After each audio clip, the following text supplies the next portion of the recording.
The 2011 Optima. It's Kia's answer to a big question. Can you take on Accord, Camry, Fusion, and more? This version doesn't just take them on, but also takes on V6 engines with a Turbo 4. Let's see how it handles a war on two fronts, and check the tech.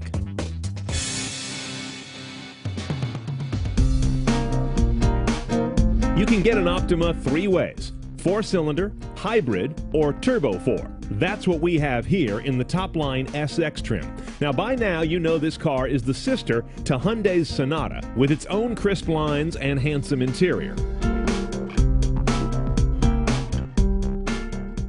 Now, if you've seen any of our previous videos on the current Kia Optima, you know this cab, but it's one of my favorites. Great quality materials. I think it's got a very mature design, kind of, Audi meets Saab in some strange way. Here's your main head unit. It is optional, though, the navigation. Even on this SX high-trim car, you've got to add that with a package. I love this nav system for the basics. It's clear in almost every mode. As you zoom in on things, all the various icons and streets remain pretty readable. A lot of cars still can't pull that off in this day and age. Notice how fast things work. This is one of my favorite things about it. I'll go to the destination screen here, hit address, street, start punching in a number. You can't lose this thing. It's really quick in responding. That isn't just satisfying as a piece of technology, that's also safe. The more you have to sit there and repunch a letter and get frustrated, the more you're not looking at the road. This is the way all cars should operate.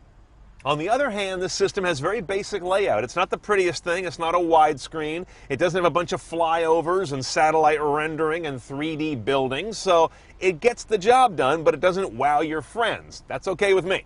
We've also got the optional Infinity sound system for the output on this guy. You can tell by the logo, and you can see some of our sources are right here. AM and FM, but no HD radio. Satellite radio is Sirius on this car. Under the media button, you can roll through either Bluetooth streaming, although all you're going to see is I'm playing music. You don't get metadata pulled up on this guy. CD is a single slot right here, no DVD playback, not even in park. And here's my iPod interface, which brings me to my iPod harness, which is standard on Optimas. You've got this special cable you've got to use that has the Apple connector on one end and this little dual pigtail on the other, USB and aux. Audio through the aux, charge and logic control through the USB connector. You got to have that. Oh, by the way, in addition to that Bluetooth streaming, we of course have Bluetooth hands-free calling on this car.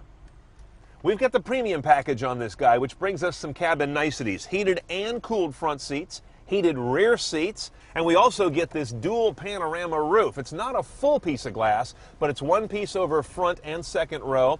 Unfortunately, you can't, as far as I know, open just one or the other. You got to open them both with this kind of a curtain that draws to the center bar. A little bit of a frustration when someone in the back's all SPF crazy and you want to get some summer sun. You get into a big old fight, but that's okay. In terms of transmission, one choice only on these Turbo Optimas. It's a 6-speed manual. You've got a gate over here, pretty garden variety stuff. You also have shifters up here on the wheel, downshift on the left, upshift on the right. Oh, and this car also has an eco mode button here on the wheel, even though it's not a hybrid, but it does put the car into a green mode. It'll detune the engine, it'll have the transmission run in a less aggressive manner, and it's also going to manage the HVAC for less load on the engine, all of that to eke out a couple more MPG. Now, a lot of folks hate these wheels if you check the forums and the blogs. I don't know what it is. They don't appeal to me either. They're just a little too much, you know? They're like off of a show car. And here's the worst part. They're very flat, they're very finely finished, and they're right out here on the outside face of the wheel-tire combo. So what happens? This, and a bunch of other ugly Mars. Now, I didn't do them. Now, Kia's putting a lot of hot technology behind this engine right now. It's very similar to what Ford does with an EcoBoost motor. They combine modest displacement with turbocharging and direct injection, two of the darlings right now in making gas engines go further on a gallon of gas without being slugs. So the numbers: 274 horsepower, 269 foot-pounds of torque. Gets this car to 60 in about 6.4, 6.5 seconds while delivering 2234 mpg. The question is, though, is it really a 4 that feels like a 6? That's what we're going to go find out. The Optima Turbo promises to scoot like its V6 rivals with 4-cylinder fuel economy. Let's check that out. This car does have more horsepower than the 3.5-liter V6s it challenges. It delivers a mid-pack 0 to 60 run against them as well. It also has good MPG numbers, but not dramatically better than Camry and Accord. So in sum, yes, it's a 4 that feels like a 6, but a little more so in the performance than in the economy. All in all, nice numbers. Now, there's been a very clever thing, very smart thing, with the calibration of the throttle on this car.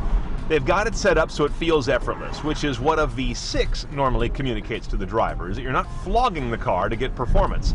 And they've got this guy calibrated the same way, because they could set it up where you've got to really lean into it to get the turbo to spool, to get the intake to open up, but it's not that way. So it's very much tip in and off you go. Now, one thing you notice is there's not much turbo lag as much as there is turbo elasticity. You don't need to get into it and then get this big jump of power that then drops off. That's typical turbo stuff when it's not done right. On this car, there's just a little bit of a rubber bandiness about the way the power comes on, but not much. It's really among the best turbos out there right now for real-world driving without a lot of back and forth as the power keeps coming on and off. Right off the line at a stoplight like that, there's none of that falling on its face, which a lot of turbos do. That's nice also. And in general, I would say this. You learn to drive this car in the first, 20, 30 minutes that you've been with it and realize that less is more. If you get into the throttle just moderately, the car rewards that better with more power delivery, I find. If you really jam on it, it seems to get confused or something, which is fine. It means that everyday driving doesn't need to require a lot of effort. Okay, so that's around town. Let's see how the pickup works on the freeway. I'm now going up an on-ramp onto the freeway with a curve, a little tip in. That's it. It's coming on with a nice surge. Real nice. Okay, pricing an SX Turbo Optima, which is top of the stack, starts at $27,000 delivered. Now, there are two major option packages you should look at to go CNET style. First one is the premium package. That's going to get you this power dual panoramic roof and the heated and cooled seats in the front and the heated in the rear. It's $2,150. Then there's a $2,000 tech add-on on top of that that's going to give you GPS nav, Sirius traffic, the rear camera, and the Infinity audio. Honestly, I'd be inclined to go all in on both of those.